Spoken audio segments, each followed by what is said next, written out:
తల్లిదండ్రులు గానీ, లేకపోతే పిల్లలు గానీ ఇంత ఆనందాన్ని పంచుకుంటున్నారు. వాళ్ళ అన్ని మార్కులు సాధించడం పట్ల కూడా కార్పొరేట్ కళాశాలలకు ఏమాత్రం తీసిపోవు ప్రభుత్వ కళాశాలలు అనే విధంగా నిరూపించడాన్ని ఎలా చూస్తారు? ఆ, సరే అవును సరే. ఇప్పుడు వచ్చేసి మన ప్రైవేట్ కళాశాల కాడికి మన కేజీబీవీస్ కానీ చాలా ఇంప్రూవ్మెంట్ అయినాయి సార్. ఎందుకంటే దీని కారణం ఏంటంటే మాకు సెక్రటరీ సార్ కానీ వాళ్ళ గైడ్లైన్స్, తర్వాత జేసుడో మేడం కానీ లోకల్లో ఉన్నటువంటి ఏపీసీ సార్, డిఓ సార్ వాళ్ళు చాలా బాగా మాకు ఒక రెస్పెక్ట్గా వాళ్ళు తీసుకుంటున్నారు సార్.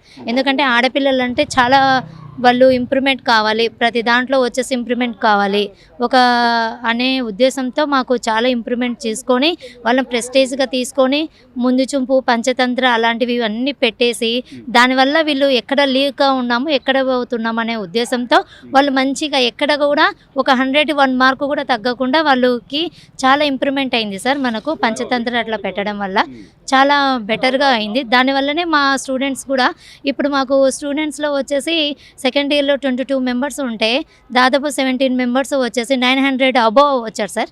స్టేట్ ర్యాంక్స్ కూడా అన్ని ఫస్ట్, సెకండ్, థర్డ్, ఫోర్త్ మా స్కూల్కే వచ్చాయి సార్. దాదాపుగా ప్రభుత్వ కళాశాలలో చదివే పిల్లలంటే వాళ్ళ పేరెంట్స్ కూడా అంతగా ఎడ్యుకేటెడ్ అయ్యి ఉండరు.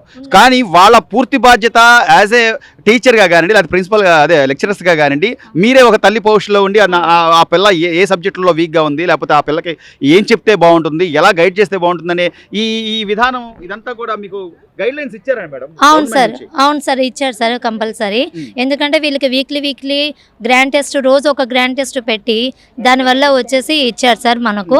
ఆ విధంగా వచ్చేసి వీళ్ళు ఎక్కడ లీక్గా ఉన్నారు, వీళ్ళు 100% 100 మార్కులో ఎక్కడ 1 మార్క్ తక్కువ అవుతుంది, ఎక్కడ వచ్చేసి రాంగ్ చేస్తున్నారని వీక్లీ మేము వీళ్ళను టీచర్స్ కౌన్సిలింగ్ ఇవ్వడం వల్లనే మనకి ఈ సక్సెస్ అనేది వచ్చింది సార్. చదువుకున్న ఒక వ్యక్తి మంత్రిగా, విద్యాశాఖ మంత్రిగా ఆయన పనితీరు కానివ్వండి, లోకేష్ గారు ఈ రోజున ప్రతి అంటే ఆయన చేసే ఆలోచనలు, గతంలో ఇంటర్మీడియట్ పిల్లలకి మధ్యాహ్న భోజన పథకాలు అలాంటివి ఏం లేవు, కానీ వాళ్ళ స్థితిగతులు ఆలోచించి ఆర్థికంగా వాళ్ళు కూడా వాళ్ళ పేరెంట్స్కి ఎలాంటి బర్డెన్ ఉండకూడదు, పిల్లలు కూడా ఆలోచించకూడదు అని చెప్పి వాళ్ళు తీసుకునే. అవును సార్, చాలా మంచి ఇంప్రూవ్మెంట్ ఉంది సార్. ఎందుకంటే ఒక ఎంపీసీ, బైపీసీ ఇలా వొకేషనల్ కూడా మెటీరియల్లో భవిష్యత్తులో, కానీ ఇప్పుడు వచ్చేసి మనకి అలాంటివి ఉండాలా అనే ఉద్దేశంతో ఆయన తీసుకోవడం వల్ల, మధ్యాహ్న భోజనం పెట్టడం వల్ల చాలా ఇంప్రూవ్మెంట్ అయింది సార్.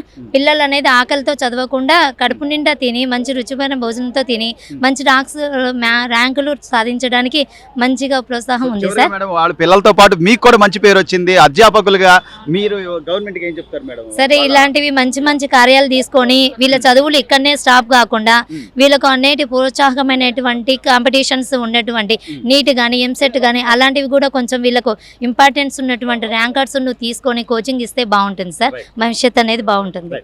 ఏ సబ్జెక్ట్ తీసుకున్నావు, ఎన్ని మార్కులు వచ్చినాయి? నా పేరు హరిత.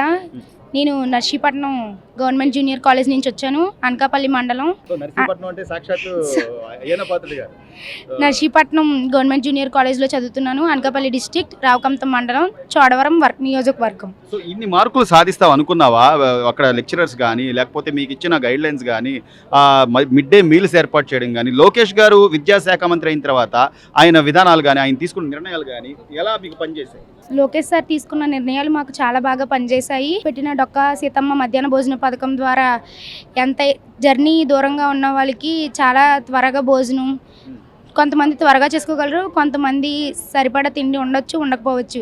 ఆ డొక్కా సీతమ్మ మధ్యాహ్న భోజన ఆహార పథకం ద్వారా చాలామందికి ఆహారం లభించింది. అలాగే చాలామంది మంచిగా ఆ పోషకాహారాన్ని ఉపయోగించుకొని, స్టడీ అవర్స్ని ఉపయోగించుకొని, అలాగే సంకల్ప మెటీరియల్ పాఠ్యపుస్తకాలు విడుదల చేశారు.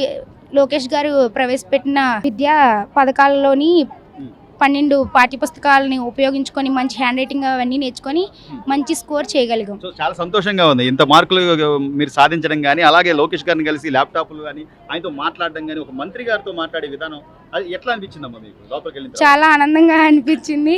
మంత్రి గారు చాలా చక్కగా మాట్లాడారు. మా సౌకర్యాలు, అసౌకర్యాలు అన్నీ తెలుసుకున్నారు. ఏవైతే అసౌకర్యాలు ఉన్నాయో అవన్నీ సౌకర్యంగా చేస్తామని చెప్పారు. అలాగే మంచిగా ఇంకా మీరు బాగా చదివితే ఫ్రీ సీట్ మేము ఇప్పించగలుగుతామని చెప్పారు. చాలా నేను medical lab technician MLT vocational course చేస్తున్నాను. నాకు 1000కి 989 మార్కులు సాధించాను. Happy sir. Happy sir. మా అమ్మగారు, మా నాన్నగారు వచ్చారు సార్. లోకేష్ గారిని కలవడం ఎలా అనిపిస్తుంది? మాది కడప. నా పేరు మైత్రి. నేను హెచ్ఈసి గ్రూప్లో 897 మార్క్స్ తెచ్చుకున్నా. నాకైతే లోకేష్ గారిని కలవడం చాలా ఆనందంగా ఉంది. అసలు కల్లో కూడా ఊహించలే ఆయన కలవాలని. మా పేరెంట్స్ కూడా చాలా హ్యాపీగా ఉండరు. ఈ క్రెడిట్ అంతా మా పేరెంట్స్, టీచర్స్కి, మా ఎస్ఓ మేడంకి, మా టీచర్స్కే చెందుతుంది. కాలేజీలో ప్రతి విద్యార్థి వాళ్ళ స్ట్రెంత్ ఎంత ఉంది, లేకపోతే వాళ్ళు ఎలా చదువుతున్నారు, వాళ్ళు ఏ సబ్జెక్ట్లో పూర్గా ఉన్నారు, ఇవన్నీ కూడా గ్రహించి మెటీరియల్ సప్లై చేయడం కానీ, లేకపోతే మీకు ఇంకా బాగా చదివే టిప్స్ ఇవ్వడం కానీ, ఇవన్నీ ఎలా చేశారమ్మా మీకు అక్కడ?